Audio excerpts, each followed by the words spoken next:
Bienvenida a un nuevo episodio de ¿Cómo lo hace? Soy Dai, mentora de mamás que quieren soltar sus excusas y empezar a vivir la vida que desean. En cada episodio te voy a compartir lo que a mí me ayudó a conseguirlo. Soy mamá de 3 y Lucas, uno de mis hijos, tiene una enfermedad rara y es el motor de todo lo que hago. Si yo puedo tener una vida llena de desafíos, pero también de disfrute, tú también puedes. No importa cuáles sean tus circunstancias. Te aviso que te voy a incomodar. Con amor, pero te voy a incomodar. Porque cambiar no depende de tu suerte, ni de Mercurio retrógrado, depende solamente de ti. ¿Estás preparada para dejar las excusas y ponerte en acción? Entonces, empecemos. Bueno, como muchas querían saber sobre esta experiencia que tuve hace muy poquitos días, decidí grabar este episodio contándote con el mayor detalle posible sobre esta experiencia yendo a un temazcal. Es algo muy íntimo, pero al final el propósito de este podcast es poder compartir las cosas que a mí me han ido transformando para que te puedan ayudar a ti. Y sin duda esta experiencia para mí fue un antes y un después. Antes de empezar quiero aclarar que esto no es para cualquiera. Si eres una persona muy mental, que solamente cree en lo que puede ver y tocar, esto le va a parecer un poco un poco raro, demasiado espiritual, quizás hasta un divague, así que por ahí no es para ti este episodio, pero si en algún momento de tu vida has conectado con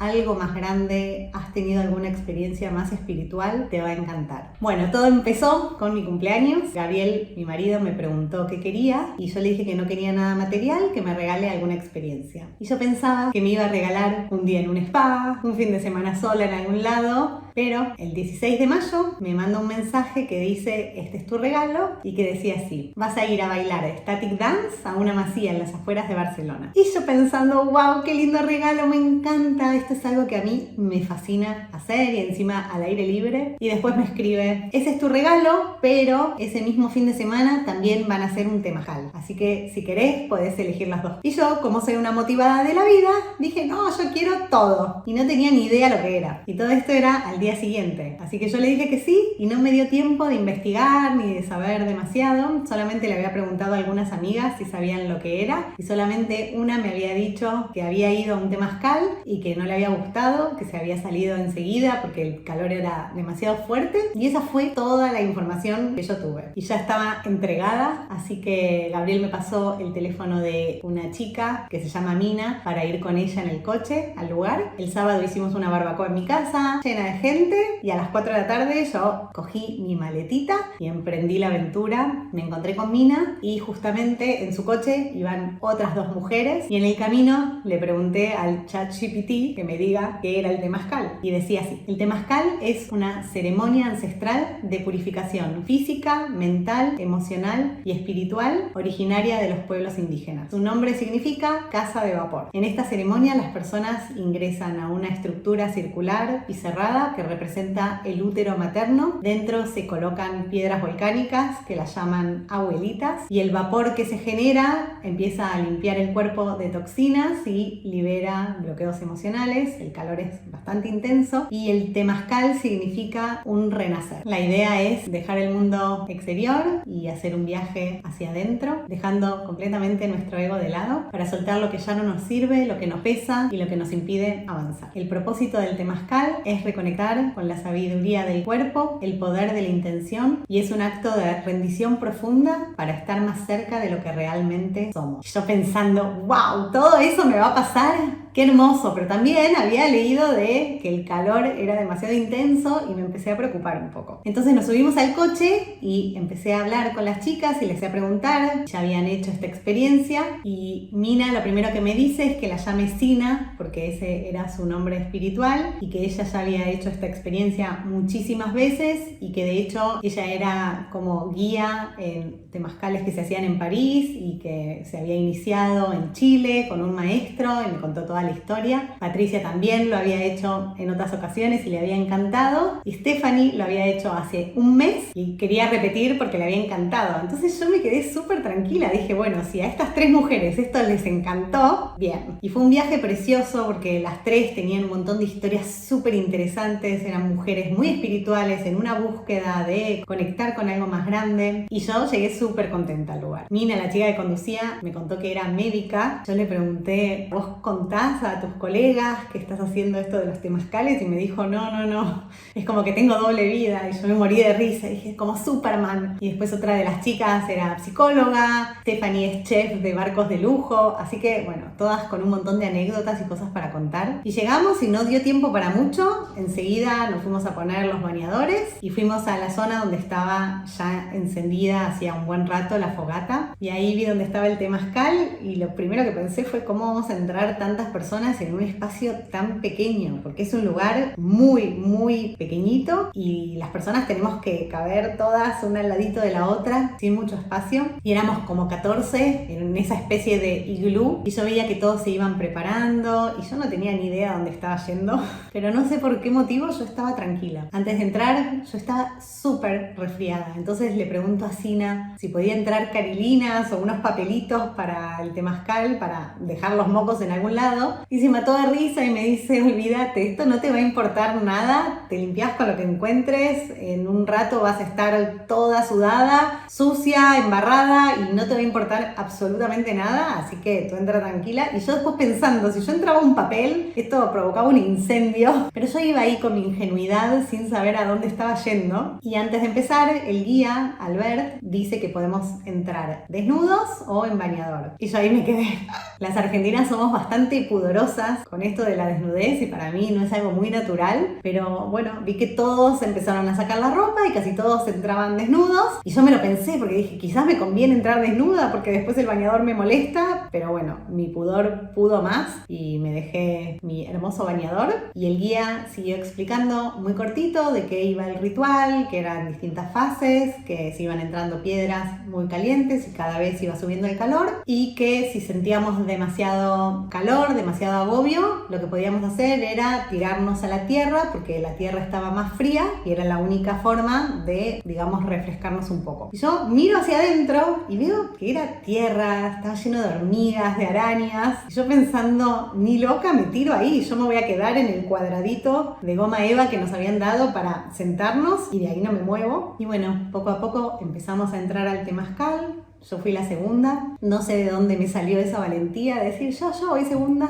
Se hizo como un rezo antes y yo me quedé sentada entre Sina y Stephanie. Y entonces empezó la ceremonia, empezaron a entrar estas piedras calientes, estaba el señor del fuego, que era el que iba entrando con una pala a las piedras, y yo empecé la experiencia con los ojos cerrados, y en un momento, como a los 3 minutos, abrí los ojos y me entró un pánico en el cuerpo porque vi todo oscuro y lo único que se veía eran las piedras, y empecé a sentir este calor tan fuerte que no es como ir a un sauna, es un calor insoportable, y mi cuerpo lo empezó a sentir, y yo creo que mi cuerpo entró en pánico y sintió una alarma como si yo estuviera dentro de un incendio, y me asusté un montón, y en ese momento pensé en salir, pero no dije nada, creo que por vergüenza y por orgullo. Dije, yo no voy a ser la única desertora, por lo menos no voy a ser la primera, y también yo sé cómo calmar mi mente. Entonces en ese momento dije, yo tengo herramientas, tengo recursos para calmarme, y agarré de las manos a Mina y a Stephanie, y por algún motivo yo, al estar al lado de ellas,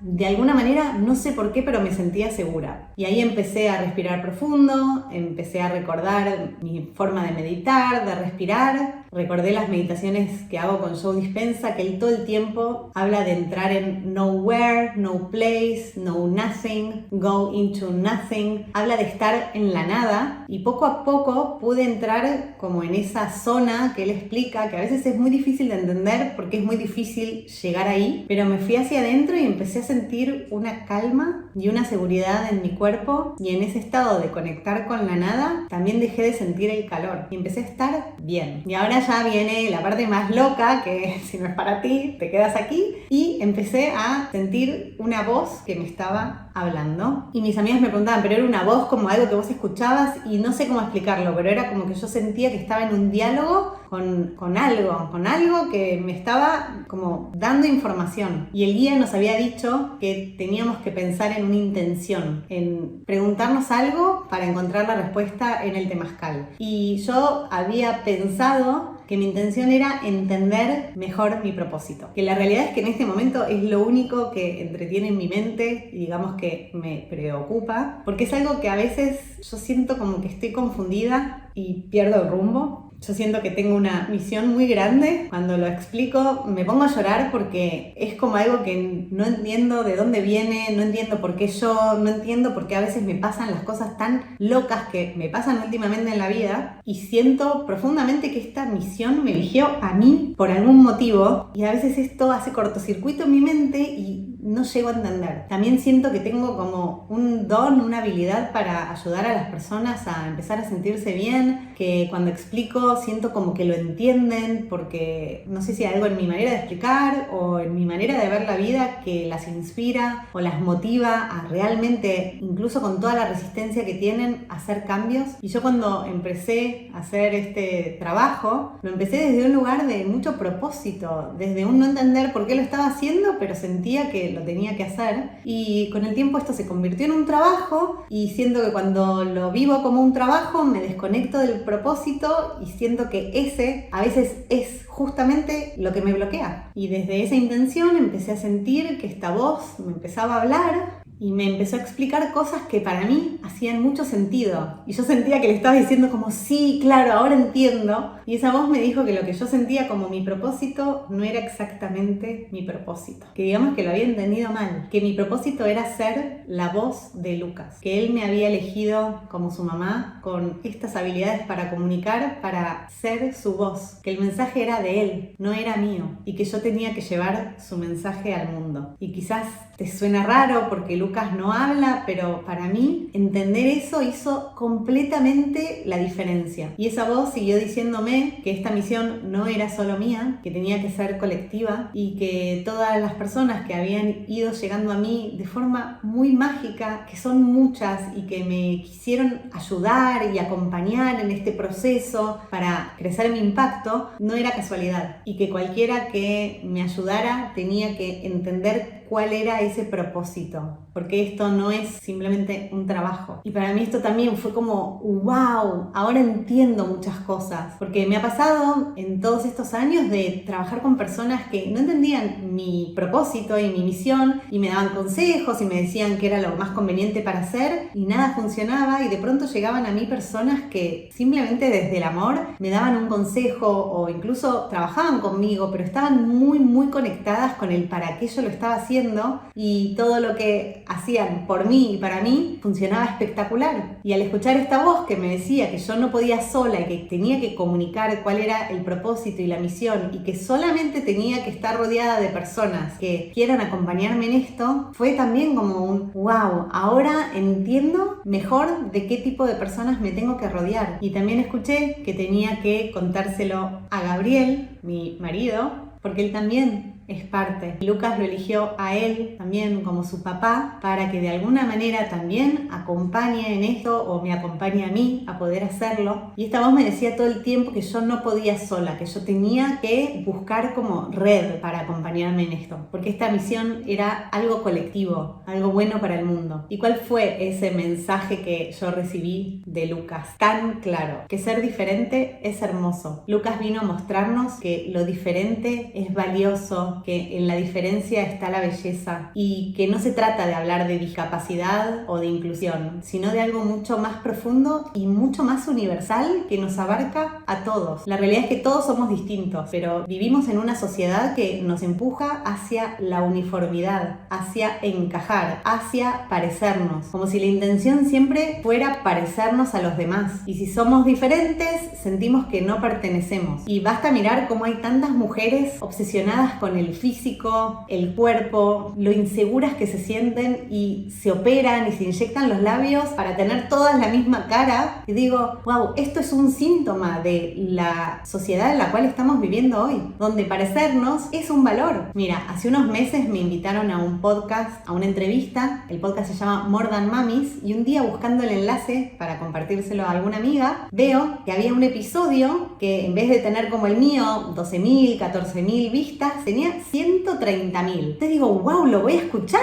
a ver qué es esto. Y es un podcast dirigido a mamás. Y decía, Ozempic, magia para adelgazar. Yo digo, ¿perdona? O sea, honestamente, a las mamás lo que les preocupa es eso. Y digo, qué mal que estamos. Y nos estamos olvidando que realmente lo luminoso en cada uno de nosotros no está en parecernos, sino en ser realmente quienes somos, y cada uno es único y todos traemos un montón de dones al mundo. Pero si nos creemos el cuento de que tenemos que ser todos iguales, terminamos perdiendo nuestra esencia y sin poder realmente dar lo que el mundo necesita. Y simular ser quien no somos requiere un esfuerzo que nos deja enfermas y completamente disociadas. Ojo, yo lo digo y también lo sufro porque está tan arraigado en nuestra cultura esto de encajar, que al final muchas veces yo no sé qué es parte mía y qué es ese condicionamiento. Y honestamente siento que este es el problema más grave que enfrenta nuestra sociedad hoy en día. Y por eso estamos cada vez más infelices. Y pensando en esto, yo me decía, ¿cómo voy a pretender que la sociedad acepte, incluya a un niño como Lucas si nadie se acepta a sí mismo? Claro, la clave es empezar por ahí. Y este trabajo que yo llevo mucho tiempo haciendo con mamás es ayudarlas a reconocerse, reencontrarse, desaprender, aceptarse como son, valorarse, sin tener que hacer tanto, que fingir tanto, que ocultar sus emociones, sin tener que dar tanto. Y después el segundo paso es empezar a aceptar a sus hijos también como son. Y las mamás que llegan a mí, curiosamente y no tan curiosamente, todas tienen un hijo con alguna dificultad,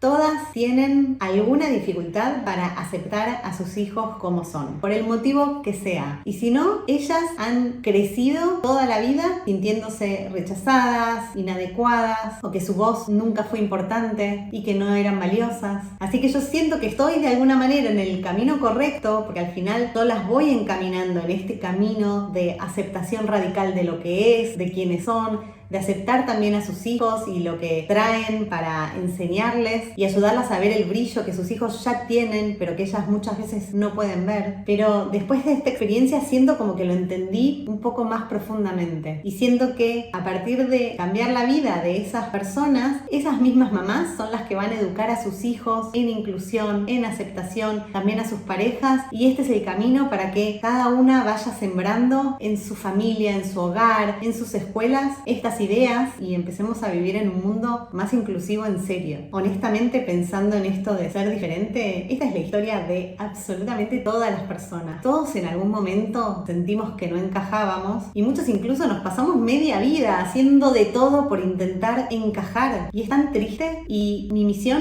es que no tengamos que pasar por algo traumático, algo muy terrible, ni tengamos que esperar que la vida nos ponga un reto muy grande para entender que somos todos diferentes. Yo lo que quiero es que la norma sea celebrar que todos somos únicos, y siento que ese es el mensaje que Lucas quiere dar al mundo, y ahora es mi mensaje. Lucas es un niño que no habla, que tiene una condición que se llama síndrome de Angelman, y yo todos los días aprendo de él. Yo siento que él me viene a mostrar cómo se vive sin prejuicios, sin rencor, sin estar en el futuro, sin vivir preocupados, sin compararnos, sin juzgar, y siento como que él lo entiende y lo sabe. Y él es un niño que no sé por qué, pero él es feliz, vive en gratitud, vive conectado con algo más grande.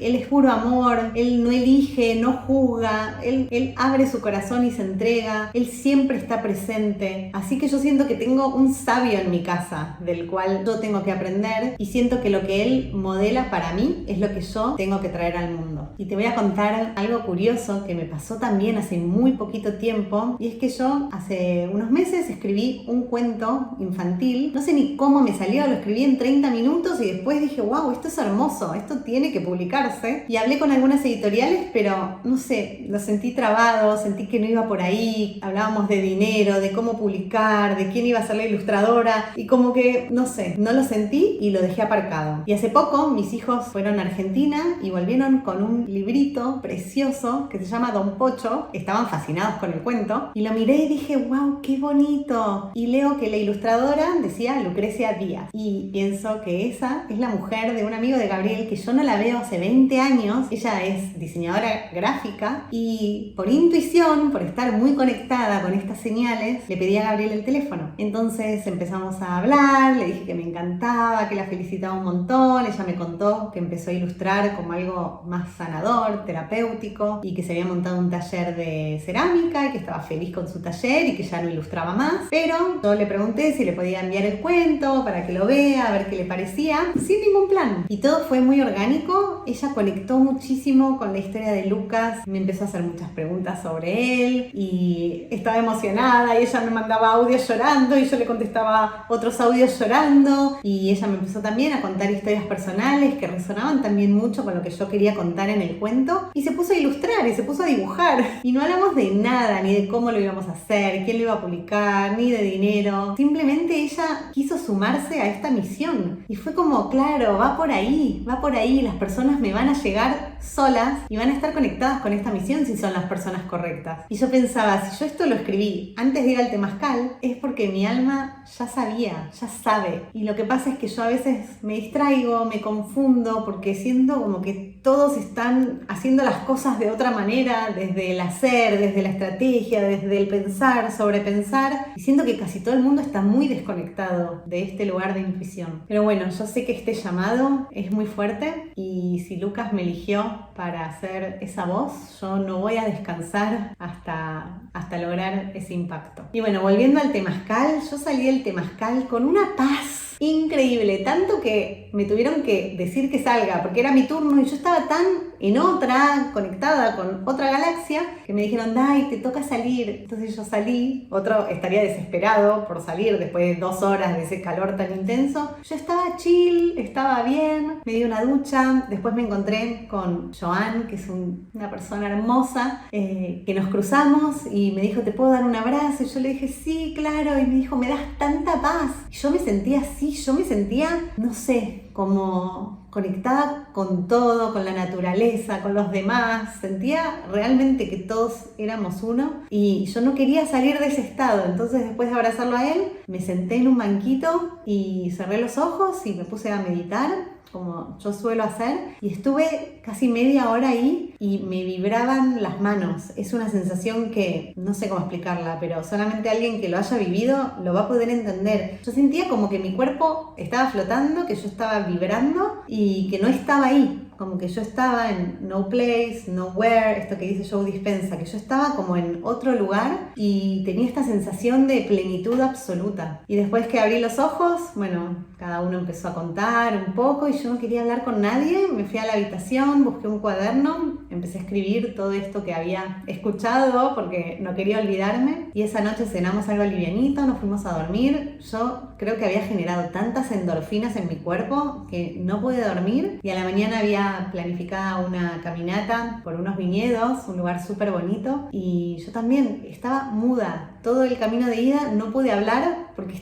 seguía como muy para adentro y me molestaba casi el ruido, y estaba conectada con las flores, las plantas, los pajaritos, así un poco modo Blancanieves. Y bueno, después poco a poco me empecé a conectar más con mis compañeros, seres todos maravillosos. Uno cuando hace una experiencia tan profunda sale muy conectado con estas personas porque lo que viviste fue algo tan transformador que yo siento como que uno queda conectado para siempre. Y bueno, ya en la comida empezamos a hablar y me di cuenta que todos estaban en una búsqueda similar y que la conversación era sobre temas súper profundos, un poco espirituales. Cada uno compartía quiénes eran sus maestros, sus mentores, los libros que les habían cambiado la vida, y yo tomando nota de todo. Y bueno, volví a mi casa con mis 3 hadas madrinas y llegué, después hice un tramo en metro y yo iba en el metro con un subidón como si estuviera drogada pero sin drogas. Y bueno, llegué a mi casa, vi a mis hijos, yo estaba feliz. No, lo siguiente, era como de verdad, como si algo muy profundo me hubiera pasado, tanto que casi borro todo el contenido de mi cuenta de Instagram porque sentía como que estaba mal, como que no, que es un nuevo comienzo. Yo lo sentía como un renacer y estaba así como a punto de hacerlo, y después dije no, Dai, bajá un poco, vamos a esperar que esto decante, a ver si es tan así. Y bueno, después mirando un poco mi cuenta, me di cuenta que tampoco estoy tan lejos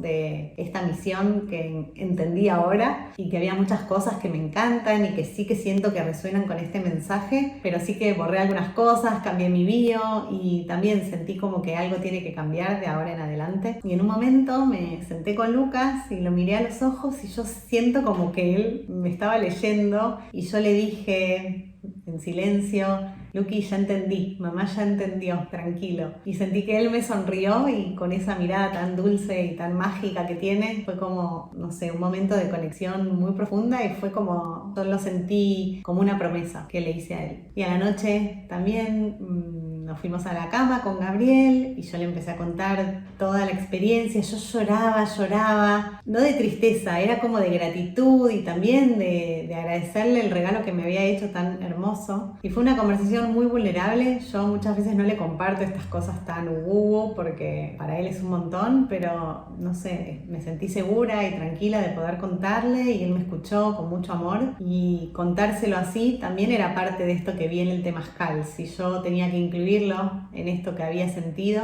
era por ahí, y creo que es la primera vez que logro explicarle por qué esto no es un trabajo vacío, no es un trabajo para mí, y siento que también él lo pudo entender de otra manera. Y bueno, al día siguiente, vida normal, trabajo, ir a buscar hijos, ordenar la casa, y no sé qué me pasó a lo largo del día, que empecé a sentir que el cuerpo no me tiraba, estaba como con la batería en cero y me empecé a asustar porque estaba de verdad sin energía. Y le escribo a Mina y me dijo que era normal, que podía pasar, que había perdido mucho líquido, que digamos que me había deshidratado, así que tome mucha agua y que me lo tome con calma, que ya iba a volver a sentirme bien. Y bueno, ese día me fui a dormir, al otro día también estuve muy cansada y después ya me empecé a sentir mejor. Y bueno, esta fue mi experiencia, yo te lo comparto porque, bueno, quizás te resuena, quizás te dan ganas de ir, pero tengo que aclarar que esto no es para cualquiera, no es en cualquier momento de la vida. Hay que estar, digamos, no sé, conectada con algo más grande que nosotras mismas. Es una experiencia dura, intensa. Varias personas dentro del temazcal también se quisieron salir, al final lo hicimos todos, a todos les encantó la experiencia, pero es un reto enorme. Yo cuando salí de ahí me sentía un superhéroe porque dije, wow, ¿yo puedo hacer esto? ¿Yo soy capaz de soportar algo así? Yo siento que es como el parto, ¿no? Que uno cree que uno no podría aguantar tanto dolor y una vez que lo traspasa sentís como, wow, soy mucho más fuerte de lo que yo creía. Así que bueno, si resuena contigo y quieres investigar, adelante. Pero también creo que estas cosas tienen que llegar de manera orgánica. Una amiga que probó hacer esta experiencia con ayahuasca, yo muchas veces le dije, ay, a mí me encanta, yo quiero probar, y ella me dijo una frase muy sabia que todavía la recuerdo, que me dijo, estas experiencias tienen que llegar a ti, no es algo que tú vas a ir a buscar. Y para mí es exactamente eso. Si llega a ti, adelante, a mí me encantó, es una experiencia preciosa. Pero si no, quizás es cuestión de esperar y tener paciencia, y quizás el universo tiene esto también agendado para ti más adelante. Y respetemos los tiempos del universo, que a veces no son los nuestros. Así que bueno, nada más, espero que te haya gustado. Si crees que a alguien le puede servir, le puede divertir esta historia, se la compartís. Si te ha resonado, si has tenido alguna experiencia más espiritual y me quieres contar, yo leo todos los comentarios que me dejan en Spotify, me encanta leerlas. Y si has sentido esta misión de alguna manera como tuya y quieres ayudar a Lucas a expandir su voz, también desde el lugar en el que estés, a mí me ayudas compartiendo mi podcast, comentando en mis redes, haciendo alguno de mis cursos, recomendándome otras mamás. Todo eso ayuda a que también esta misión pueda crecer. Si quieres, déjame 5 estrellitas en Spotify. Te puedes suscribir también para recibir los nuevos episodios. Gracias por escucharme, gracias por estar acá y nos vemos en el próximo episodio de Cómo lo hace.